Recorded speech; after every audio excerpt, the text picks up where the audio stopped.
రేపు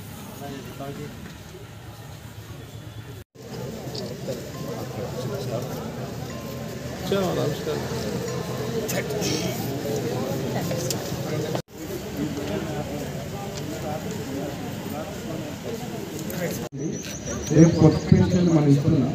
ఆ కొత్త పెన్షన్ వచ్చినప్పుడు మీకు ఇస్తాం. ఇప్పుడు ఏమైంది? ఇప్పుడు నీ పెన్షన్ ఇప్పుడు ఏం చేసినా మీకు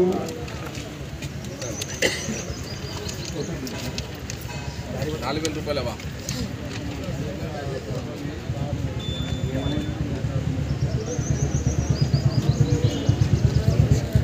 ఒక 10 నిమిషాలు అక్కడికి వస్తే అదే మాట. ఎలక్షన్ల ముందు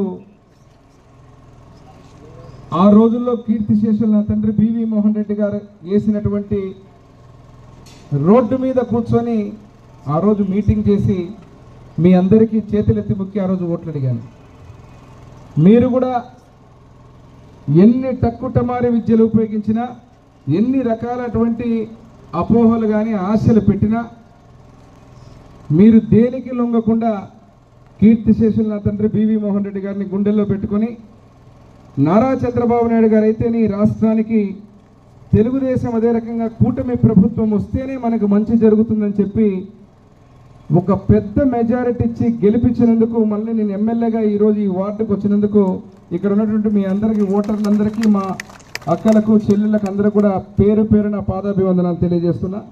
ఈరోజు ముఖ్యంగా చెప్పిన తొలి మాట ఆ రోజు ఇక్కడే కూర్చొని కింద కూర్చొని మీ అందరితో మాట్లాడినప్పుడు నేను ఒక మాట చెప్పాను మీకు.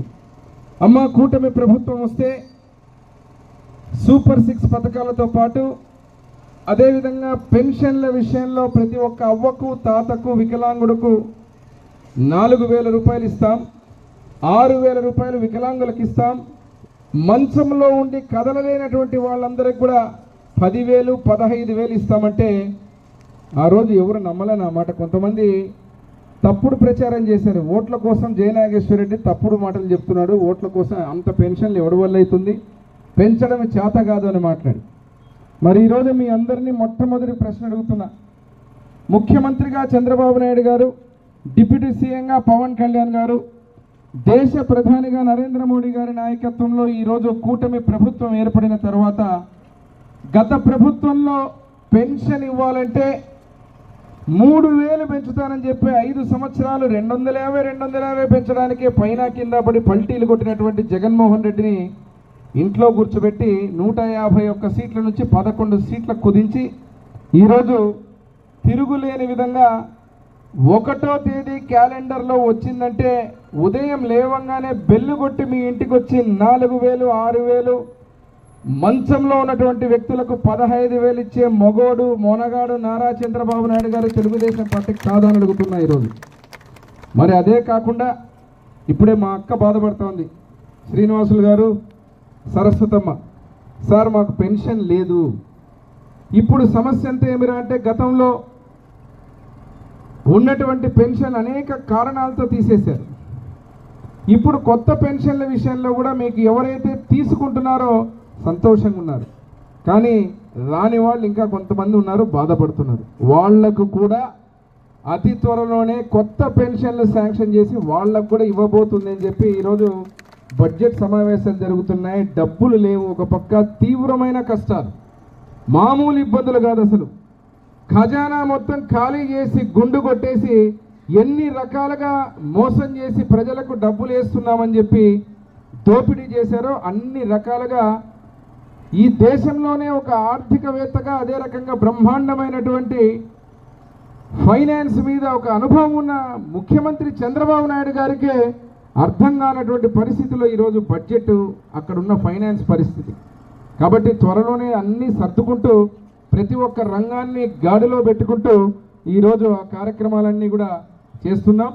రెండో విషయం వచ్చినప్పుడు ఇక్కడే మా అవ్వ అడుగుతోంది నన్ను, ఇల్లు సార్ అని. మా హైమావతమ్మ అడుగుతోంది, మాచాని హైమావతమ్మ, సార్ నాకు ఏమో ఇందుమతమ్మ మాచాని ఇందుమతమ్మ గారు అడుగుతున్నారు ఇల్లు సార్ అని. గతంలో నా తండ్రి గారు బివి మోహన్ రెడ్డి గారు పట్టాలు ఇస్తే 1000 పట్టాలు ఇచ్చినప్పుడు చేనేతలందరికీ కూడా అక్కడ ఇల్లు కట్టించాలని చెప్పి అక్కడ పట్టాలు తారుమారైనాయి, చాలా రకాలుగా ఇబ్బంది పడుతున్నారని చెప్పి శివన్న నగర్లో 3,000 పైచిలకు ఇల్లు, మైనారిటీ కాలనీలో మళ్ళీ 2000 పైచీలకి ఇల్లు కట్టి దగ్గర టిట్కో హౌసెస్ అన్ని బ్రహ్మాండంగా మీకు ఇల్లు ఇవ్వాలా, పట్టా లేని వాళ్లకు, స్థలం లేని వాళ్లకు, ఇల్లు లేని వాళ్ళకు ఇల్లు ఇవ్వాలంటే కక్ష కట్టి ఆపి రంగులు కొట్టుకొని కరోనా పేషెంట్ అని పెట్టారు తప్ప 5 సంవత్సరాలు ఒక్క ఇల్లు ఇచ్చిన పాపాన పోలేదు. మళ్ళీ ఇంకో గమ్మత్తు ఏమంటే ఆ ఇంటి మీద ఉన్నటువంటి లోన్లు తీసుకున్నట్టు మీ పేర్లు చూపించి నెల మీ దగ్గర నుంచి బ్యాంకులు డబ్బులు వసూలు చేస్తున్నారు, కానీ ఆ ఇల్లు మాత్రం మీకు ఇచ్చిన పాపాన పోలే. అందుకే ఈరోజు మళ్ళీ చెప్తున్నదండి మీకు శుభవార్త. ఉగాది పండగ నేను అనుకుంటున్నా, నాకున్న సమాచారం వచ్చే ఉగాది అనుకుంటున్నా ఏప్రిల్ తర్వాత ఖచ్చితంగా మళ్ళీ ఏదైతే నా తండ్రి బివి మోహన్ రెడ్డి గారు ఆశించారో, ఎవరికైతే ఇల్లు లేదో ప్రతి ఒక్క పేదవాడికి కూడా బ్రహ్మాండంగా మళ్ళీ శుభ్రంగా ఆ ఇళ్ళని క్లీన్ చేసి ఇంటికి వచ్చి మళ్ళీ నేను ఎట్లయితే ఇప్పుడు పెన్షన్లు ఇచ్చి తిరుగుతున్నానో అదేవిధంగా ఇంటింటికి వచ్చి అడుగుతాను మళ్ళీ నేను ఆ రోజు ఇల్లు ఉందా లేదా ఏమనేది. ఆ యొక్క ఇళ్ళనన్నీ మీకు బ్రహ్మాండంగా ఏర్పాటు చేస్తాం. అదే కాకుండా మగ్గం పెట్టుకోవడానికి ఆ ఇంట్లో స్థలం సరిపోదు. అందుకే ఏం చేశాం, నిన్ననే నేను మంగళగిరికి పోయాను. మళ్ళా కూడా లోకేష్ బాబు గారితో కలిసి అక్కడ ఉన్నటువంటి మంగళగిరిలో లోకేష్ బాబు గారు వీవర్శాల పెట్టించి చేనేతలకు ప్రత్యేకంగా ఒక సెట్ ఏర్పాటు చేశారు. అక్కడ సెటప్ అక్కడ ఇబ్బంది కాకుండా. అదే విధంగా ఇప్పుడు కూడా నేను ఆలోచించింది మన ఎంపీ గారి నిధులతోటి, డబ్బులు మా దగ్గర లేవు కాబట్టి ఎంపీ గారి నిధులతోటి వారిని కూడా ఒప్పించి మా ఎమ్మెగనూరుకు వీవర్శాల కావాలని చెప్పి రేపు రాబోయే రోజుల్లో టిట్కో ఇళ్ల ముందరే వీవర్శాల పెట్టి బ్రహ్మాండంగా మీరు సొంతంగా మీ ఇంటి నుంచి బయటికి రాగానే మగ్గం పని చేసుకొని మళ్ళీ మన ఇంట్లోకి పోయే విధంగా దగ్గర ఏర్పాటు చేసి ఏ ఇబ్బంది కలగకుండా ఈ వీవర్శాల ₹1 కోటి ఏర్పాటు చేయబోతున్నామనే వార్త కూడా మీకు తెలియజేస్తున్నా. అంతేకాకుండా ఈ వార్డు చూశారు, మీరు ఈ రోడ్డు చూశారు. ఎలక్షన్ల ముందు రోడ్డు మీద కూర్చొని మనందరం మీటింగ్ మాట్లాడినప్పుడు ఆ రోజు మీకు చెప్పాను ఈ రోడ్డు చరిత్ర. ఆ రోజు నా తండ్రి బివి మోహన్ రెడ్డి గారు వేసిన రోడ్డుని ఇష్టం వచ్చినట్టు గుంతలుగా తవ్వి అండర్ గ్రౌండ్ డ్రైనేజ్ పేరు మీద నాశనం చేస్తే, నేను ఎమ్మెల్యే అయిన తర్వాత కూడా 5 సంవత్సరాలు ఈ రోడ్డుకి వేయాలని ప్రయత్నం చేసి ఆ అండర్ గ్రౌండ్ డ్రైనేజీ అడ్డం వచ్చి ఆ రోజు నేను కూడా వేయలేకపోతే చివరిగా పూర్తి చేసే ముందర నేను ఓడిపోయి మన ప్రభుత్వం పోయి మళ్ళీ వాళ్ళు వస్తే ఆ 5 సంవత్సరాల్లో మళ్ళీ ఈ అండర్ గ్రౌండ్ డ్రైనేజీని కానీ అదే రకంగా ఒక్క అభివృద్ధిని కానీ ఇంత కాదు కదా ఒక ఇంచు కూడా ముందుకు తీసుకుపోలే. నేను ఈరోజు వచ్చినందుకు ఈ వార్డులో ఒక నిర్ణయం తీసుకొని చెబుతున్నా.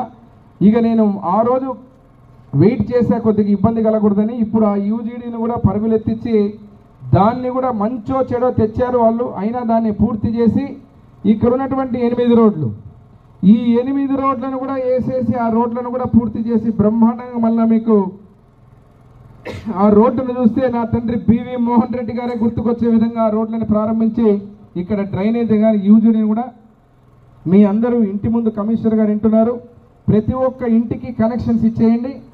ఇచ్చిన తర్వాత ఆ కనెక్షన్స్ మీరు తీసుకొని డ్రైనేజ్ కనెక్షన్స్ ఇచ్చేస్తే రేపు రోడ్డు వేసిన తర్వాత మళ్ళీ తవ్వడానికి అవసరం ఉండదు. లేదంటే మీరు కనెక్షన్ ఇచ్చుకోకపోతే మళ్ళీ తవ్వాలా, రోడ్డు వేసి మళ్ళీ తవ్వాల్సి వస్తుంది. కాబట్టి ఆ కార్యక్రమాన్ని మీరు వెంటనే మున్సిపాలిటీ మొదలు పెడతారు, దానికి వెంటనే కనెక్షన్ ఇచ్చుకుంటే బ్రహ్మాండంగా మీకు ఆ రోడ్డు కూడా వేసేస్తాం. మరి అంతేకాకుండా ఈరోజు బడ్జెట్ మీద కూడా ఇన్ని కష్టాలున్నా కూడా, ఇన్ని రకాలుగా ఇబ్బందులున్నా కూడా ఏ రకమైనటువంటి బడ్జెట్ కేటాయింపులు ఉన్నాయనేది నేను ఒకసారి, అది రాజకీయ అంశం ప్రజలకందరికి అర్థం కావాలి కాబట్టి నేను ప్రెస్ మీట్గా చెప్తాను. ఇక్కడికి వచ్చినప్పుడు మాత్రం 4వ విషయం వచ్చినప్పుడు ప్రత్యేకంగా ఎమ్మెగనూరుకు కావాల్సింది తాగడానికి నీళ్లు,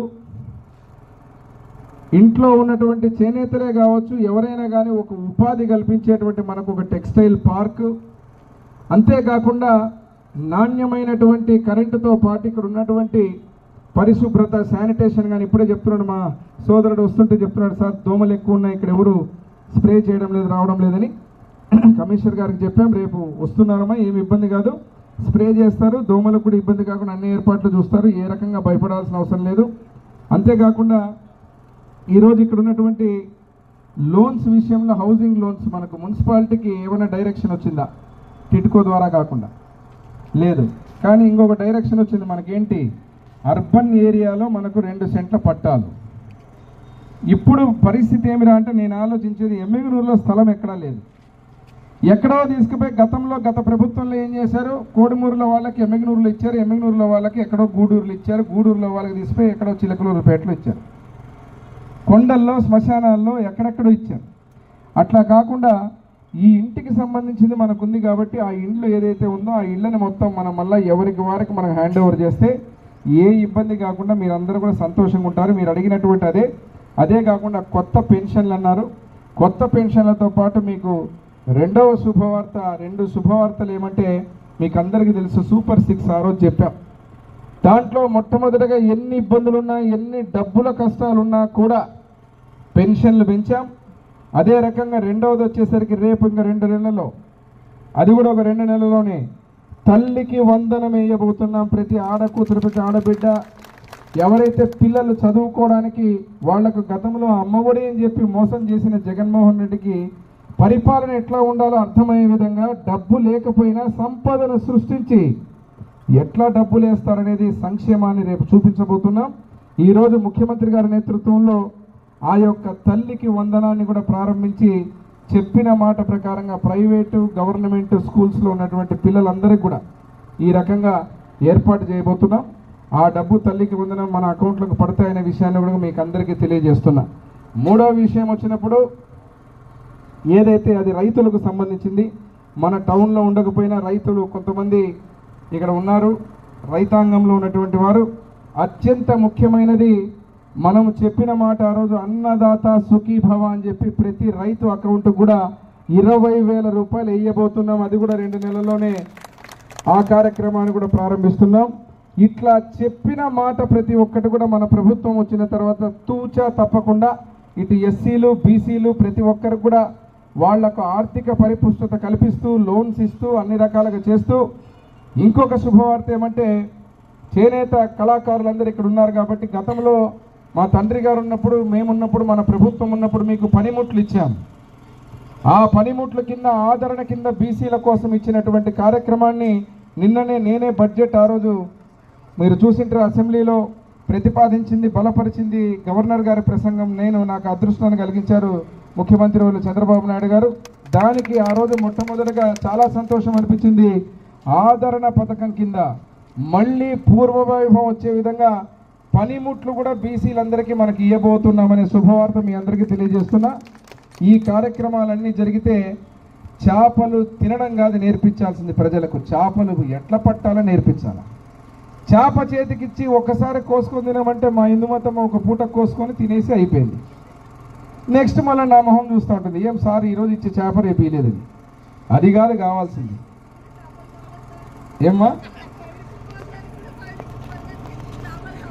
కావాలంటారా? అది కూడా తగ్గిద్దాం, రేట్లు కూడా ఇంక అన్ని మెల్లిగా తగ్గుతాయి. మీకు ఇంకొకటి విషయం గమనించాలి, ఈ బడ్జెట్లో పోయినసారి ప్రభుత్వం సిగ్గు లేకుండా 9 సార్లు కరెంటు ఛార్జీలు పెంచారు. 9 సార్లు. సంవత్సరం బడ్జెట్ వచ్చిందంటే పెరుగుదల కరెంటు. మరి ఈరోజు ఈ బడ్జెట్లో కరెంటు ఛార్జీలు ఎక్కడైనా ₹1 పెరిగిందా? అక్కడ ఉన్నదే తప్ప మళ్ళీ ₹1 కూడా పెంచలేదు మన ప్రభుత్వం అని చెప్పి మీకు అందరికీ చెప్తున్నా.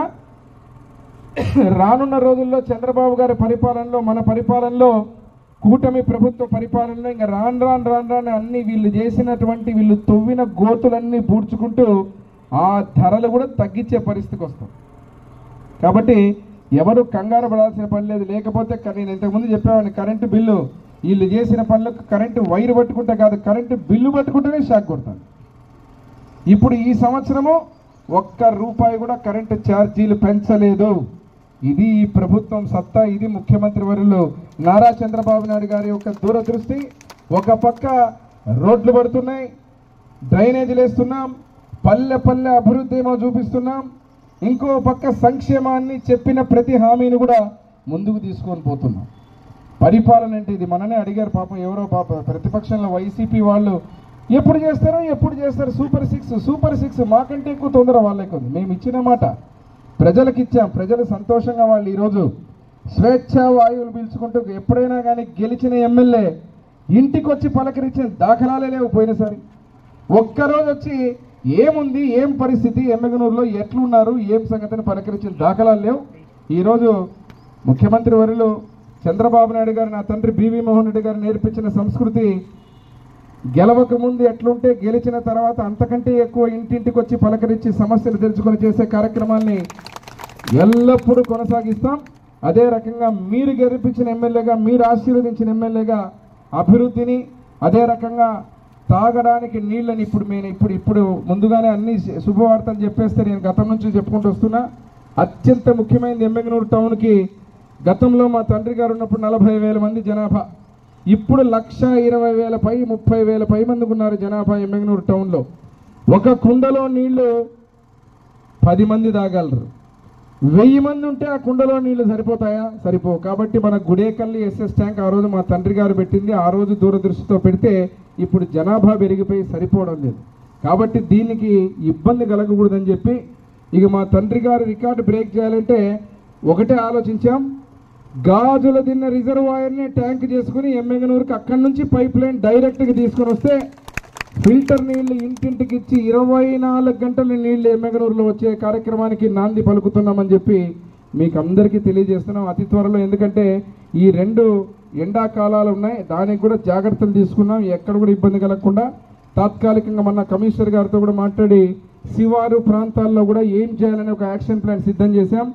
ఎక్కడ కూడా తాగడానికి నీళ్ళు ఇబ్బంది కలగకుండా అక్కడ కూడా కొత్త పైప్ లైన్లు లేని చోట పైప్ లైన్లు వేయడం, అక్కడ సోర్స్ను కనెక్షన్ ఇవ్వడం, అక్కడ ఉన్నటువంటి ఆ ప్రాంతాలకు తాగడానికి నీళ్ళు ఇచ్చే విధంగా స్వచ్ఛంగా ఉండే విధంగా ఇబ్బంది ఉందంటే కొత్త మైక్రో ఫిల్టర్ కూడా ఒకటి పెట్టమని చెప్పడం కూడా జరిగింది. కౌన్సిల్లో పెట్టినట్టున్నారు, ఇప్పుడు ఈ కౌన్సిల్లో పెట్టినట్టున్నారు. ఎంత అమౌంట్ పెట్టారు? 20 లక్షలతో కొత్త మైక్రో ఫిల్టర్ కూడా పెట్టి ఆ లైన్ నుంచి కనెక్షన్ ఇచ్చి బ్రహ్మాండంగా ఆ లైన్లు కూడా ఇస్తామని తెలియజేస్తూ ఈరోజు మళ్ళీ